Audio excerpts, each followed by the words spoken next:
Well, good evening.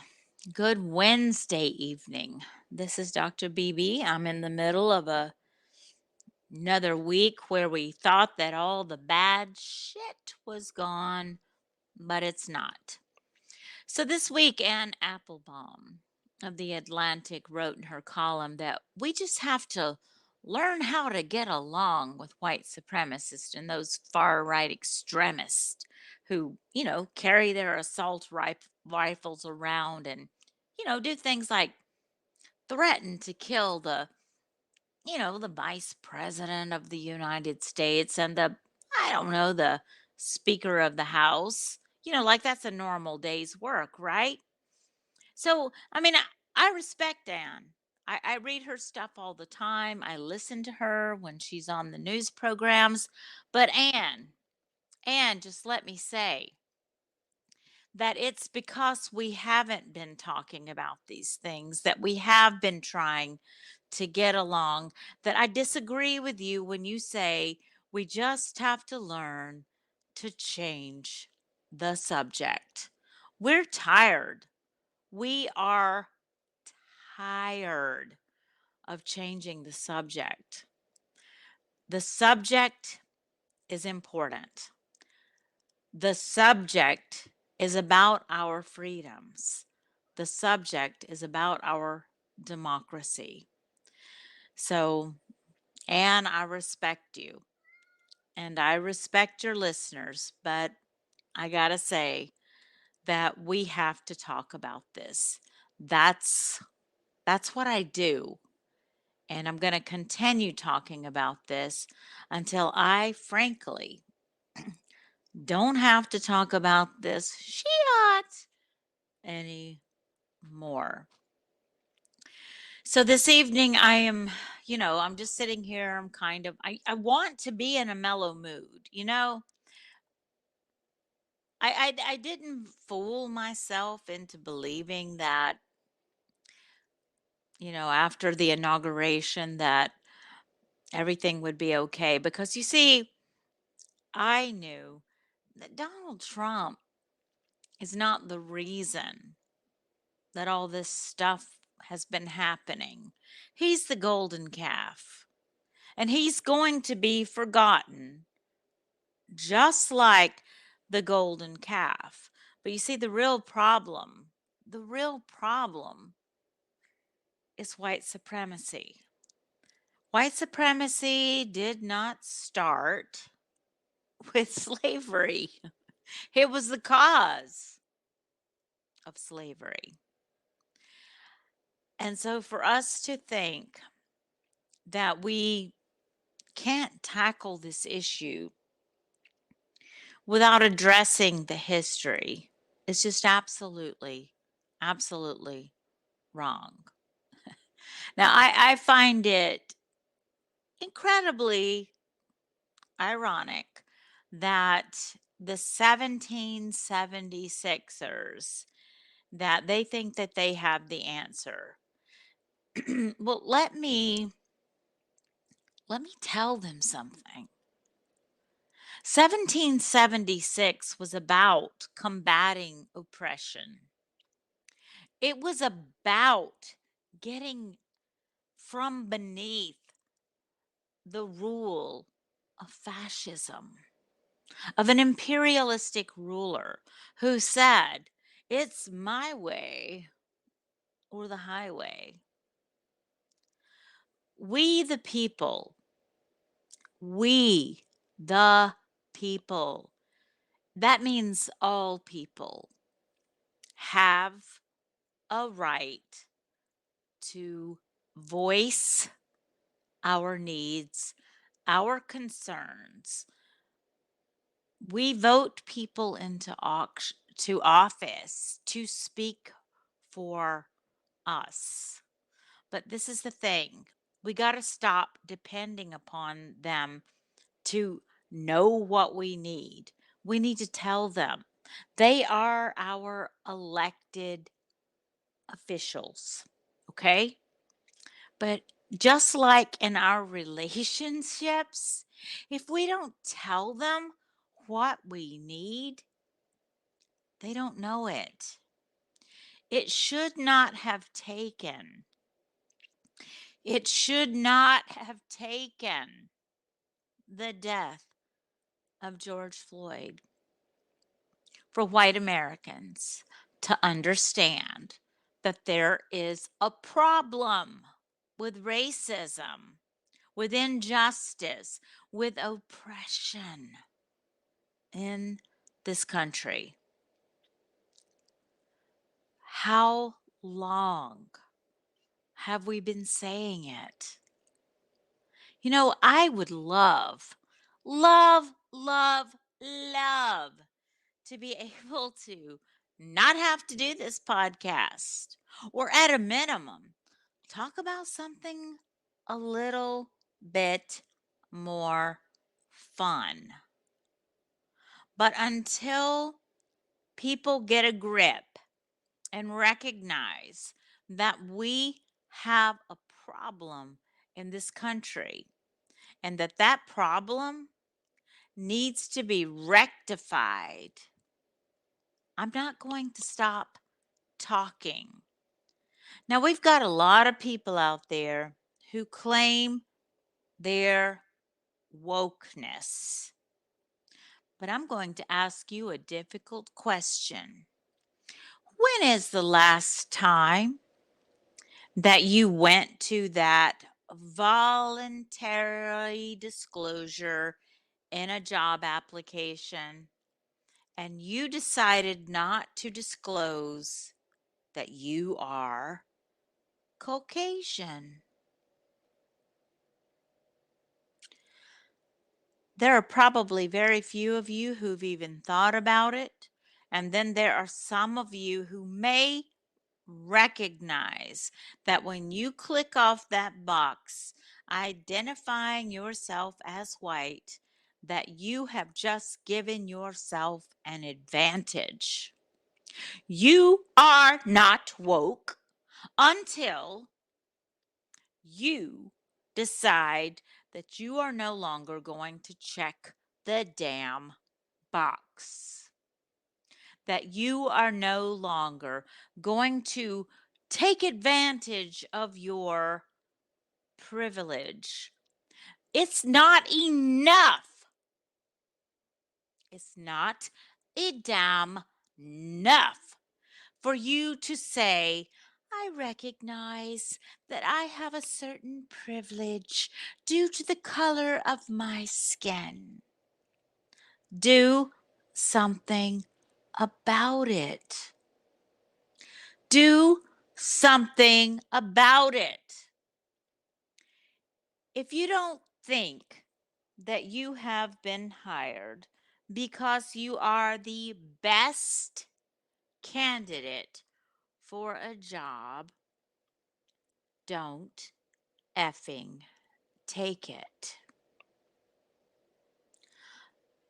Don't buy stuff from a company that caters to white supremacy. Don't buy from someone who is homophobic, who uses religion as a political weapon. I stopped eating Chick-fil-A years ago. I will not spend my hard-earned money in those stores because I cannot look my LBGTQ plus brothers and sisters in the eye if I do. That would be just like being a card carrying NRA member and being best friends with a mom who lost a child in the Sandy Hook massacre. I'm not a hypocrite. Now, I do recognize, and I say this all the damn time, I recognize that because when people look at me, they don't know, and I'm using air quotes here, they don't know what I am. I've been asked, "What are you?" And when I say what I am, people are often surprised that I said it. I even had a friend one time say, "Why would you admit to that?" And the inference therein was that if you don't admit to that, you're going to get a lot further in life. That is messed up. So, should I pretend that I'm not a woman? Should I pretend that I have blonde hair and blue eyes and white skin until I get the interview? And then suddenly it's like, oh, what are you? No, that's not what I should do. So until we can take an honest assessment of who we are and what our privileges are, because I know that the question mark that I carry with me is a privilege. So I make it known. If someone can't look at my resume and see when it says that I am a diversity, inclusion, equity, and justice trainer, that I'm not a white supremacist and I'm probably not Caucasian, then they're just not paying attention. That I'm not going to put up with their bullshit. Now, this week when it came out that this little blonde hussy, Congresswoman Marjorie Taylor Greene, had all of this QAnon bullshit in her social media, that she had liked posts suggesting that Nancy Pelosi should take a bullet between the eyes. How is she a fucking congresswoman?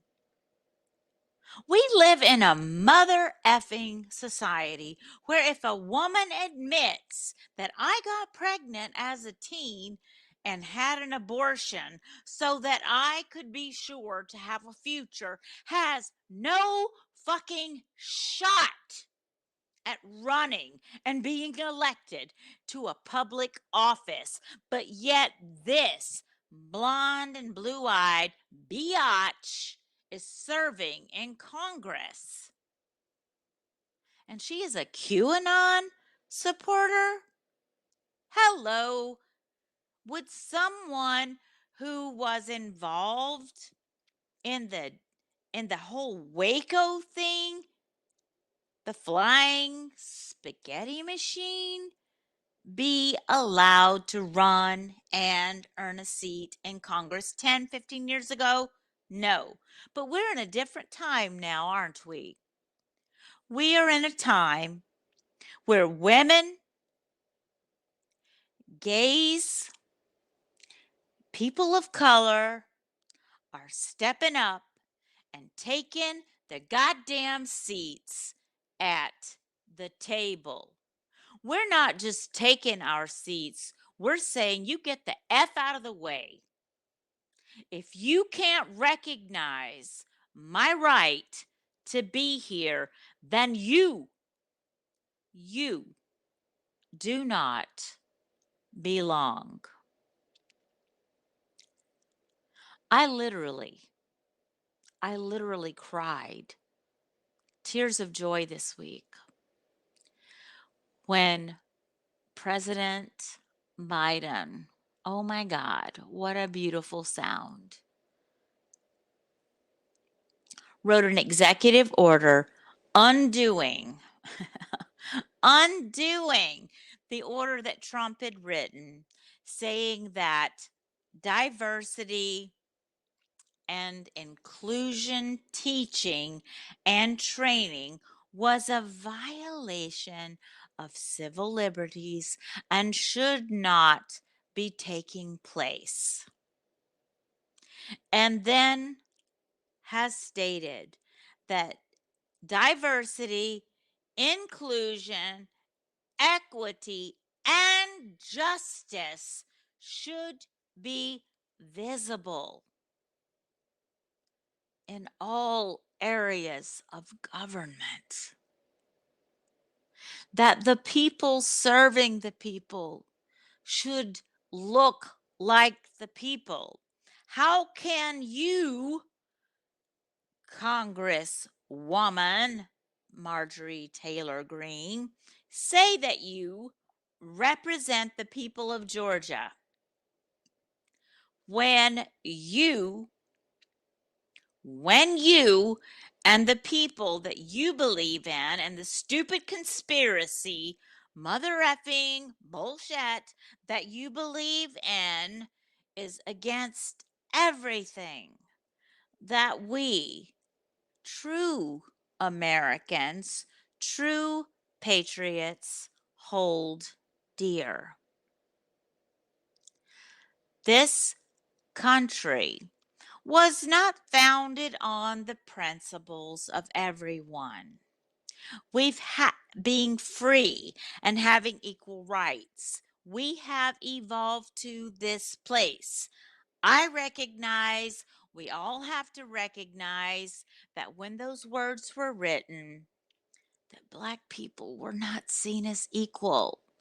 Women were not seen as equal. The original Americans, the Native Americans, the American Indians, the indigenous people in this country were not seen as equal. But we have to recognize and evolve from archaic, primitive, and ignorant beliefs. If we do not, we are lost. If we do not, then we are giving power to those people who thought that it was their right, their privilege to storm the Capitol. White supremacy will always be here. There will always be people who walk among us who believe that they are better than us for whatever reason. And so, Anne Applebaum, bless you. But no, I don't have to get along with them, and I am certainly not going to change the subject. I'm not going to do that. I am going to confront white supremacy. I am going to confront homophobia, xenophobia, ageism, racism. I will confront it. And I will say, you are not welcome here. You don't belong here. This is not your country if you do not recognize that it's also mine. You do not deserve your rights if you do not recognize that they are also mine. It's not that hard, people.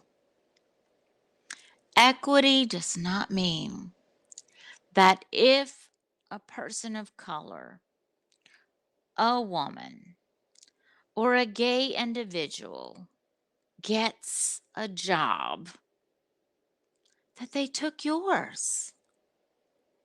Stop using people as your scapegoat and your excuse for not achieving goals. Dude or Missy, you just might not have been smart enough or talented enough to get the job. Stop resting on the laurels of whiteness and maleness to get by in this society. Because you, all of the Lindsey Grahams and the Josh Hawleys, you know what? And the Marjorie Taylor Greens, we're done with you. We're not letting you get away with this anymore. We are done with you. We're not keeping our heads down. We're not bowing. We're not scraping. We are not going to pretend that this stuff is not happening, because it is happening. And we are here today because people kept seeing what was happening, they kept hearing what was happening, and they did nothing. And so today we have an entire country on alert because white supremacist and maniac far right extremists are in their little dark web corners communicating with one another about how they are going to take this country back and how they are going to restore this country to what it is supposed to be. But yet, not a one of them can tell me or you what that looks like, except that it's all about whiteness. So, news flash, not only have people of color been sacrificed in the front lines of our military and in the workforce, but also poor people. And there are a lot of poor white people out there. And bless your little hearts if you don't think that the new Republican Party will sacrifice you for their greater end. You are just not paying attention. Yeah, I recognize, and I've always said it, that these Trump supporters, they're not just those people with, the bellies hanging down to their knees and the long beards down to their navels and, who can't put 5 words together properly. No, there are people who recognize that Donald Trump is the golden calf of white supremacy.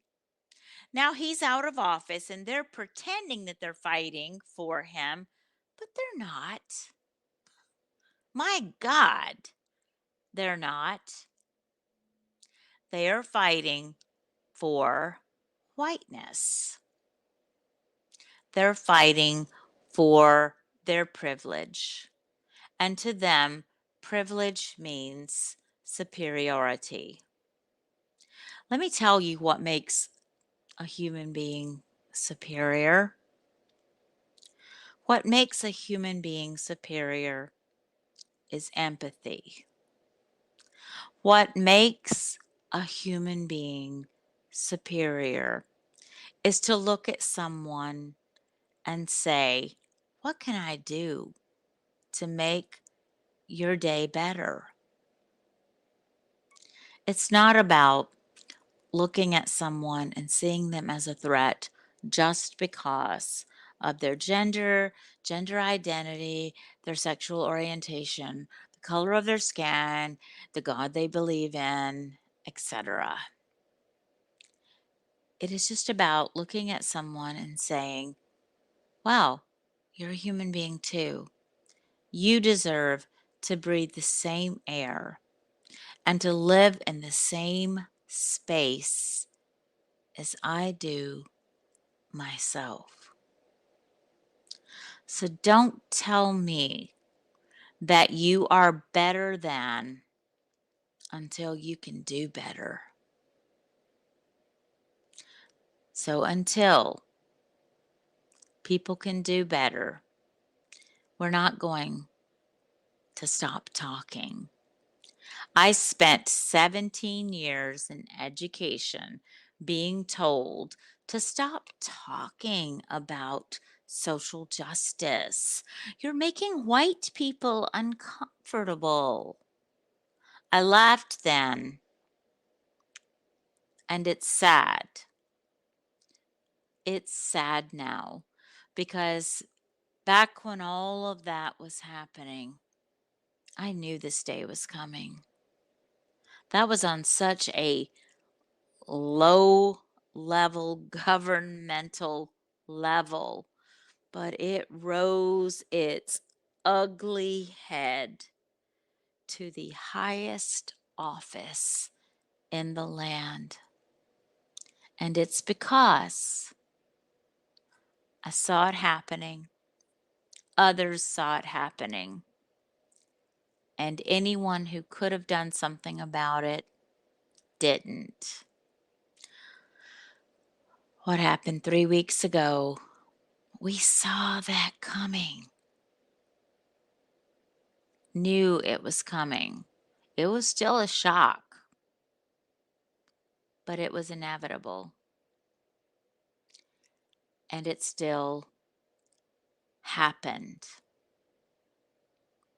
How could we, as a people, have allowed that to happen?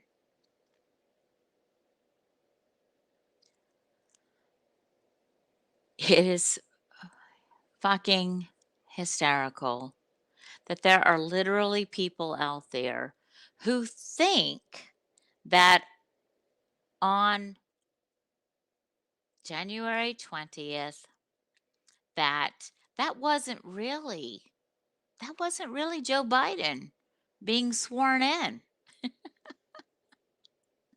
That it was Donald Trump wearing a Joe Biden mask. Well, let me see. Did he also Photoshop a healthy, fit body in there too? That is the ultimate in denial as to see what was going on. I see that, Chuck and Billy. Yeah, it was Nixon. You're so right. That is so hysterical because people will believe this shit. It makes them feel better.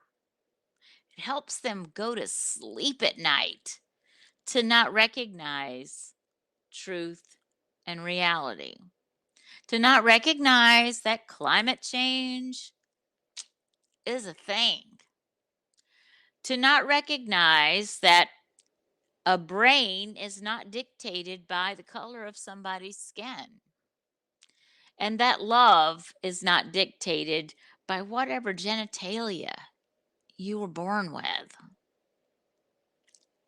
We've got a whole lot to learn, people.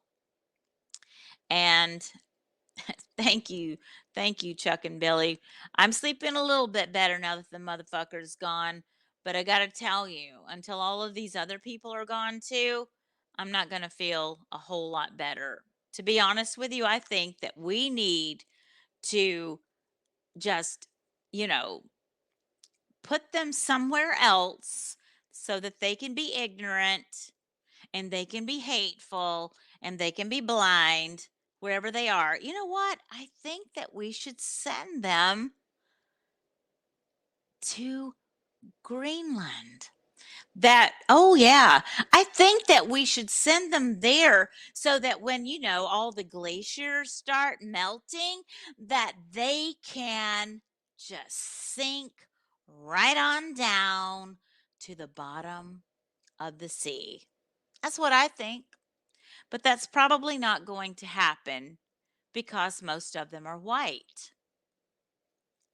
I know we've heard it said over and over again that if it had been a Black Lives Matter group that had dared to, to even carry signs around the Capitol building on January 6th, that they would have all been arrested. They would have all been tear gassed. They would have all been taken away. And the nation would have been on high alert.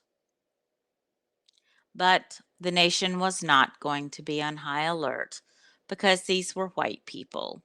And there is nothing more dangerous than a white person who believes that he or she is superior, who is not recognized as being the most dangerous creature on the face of the earth. There is nothing wrong when you just simply want for people to all be treated rather equal, as we are told that they are created equal. I don't believe in creationism, by the way, which would mean that, Lordy, I'm much hated. That I don't believe that somebody decided in his infinite wisdom one day, hey, I think I'm going to make me a few people because I'm lonely. I also don't believe that that same being causes death because he's lonely.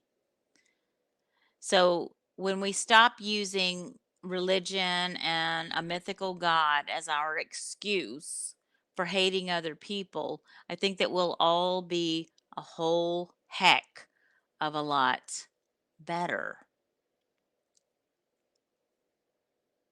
That's my view. And there are a lot of people who agree with me, and that's another thing. Because there are more people like me who are speaking out against religious oppression and who are saying that's just a bunch of hooey. It is very threatening to the religious right. Now, I don't have a problem with anybody's religion as long as it does not step upon my freedoms and as long as they're not trying to, get everybody on board with their way of thinking.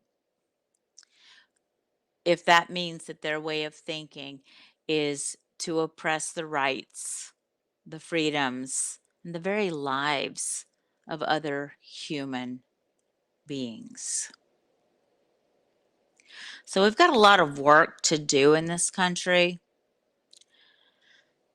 There's a lot of people out there who are hurting, and I'm really frankly tired of being angry, but I need to continue being angry because if I stop myself and say, hey, you know what? None of this is really affecting me personally, then that makes me no better than anyone else out there who is just getting away with their privilege. So I have to feel it. I have to experience it and I have to be angry because who knows when somebody decides that they want to come to my house and pound on my door because I have dared to say, there's no God. God didn't create you in his image. What the heck would that image be? And it doesn't make you any better because there are lots of religions out there, and the three major ones actually worship the same God. So we've got to stop using religion as a weapon. Religion, I have always said, is the root of all discrimination. The slave trade and slave owners, they justified their vileness by quoting scripture. Homophobics justify their hatred of the LGBTQ plus community by quoting scripture. Misogynists, they justify their hatred and their loathing of women by quoting scripture. This is the thing. This is the thing is that until we stop using religion as a crutch, as a scapegoat, and as a reason to be sick mofos, none of this stuff is going to be resolved. Well, I thank you for spending your time with me this evening. I will be back next Wednesday evening, and I promise you that we will keep spending our time together. And for those who did not join this evening, just like Hulu, I will I will post this broadcast tomorrow. And so please invite your friends, invite your people who are not your friends that you think can benefit from being called out, because I will call them out. Tell them to call. Tell them to talk to Dr. BB. Dr. BB will let them know what's up. So I wish all of you a good night. And Chuck, I'm going to follow you too. And I will listen to your show. And I thank you for being here tonight, and for all of you. Have a great week. And this is Dr. BB signing out, saying I will be with you again next week.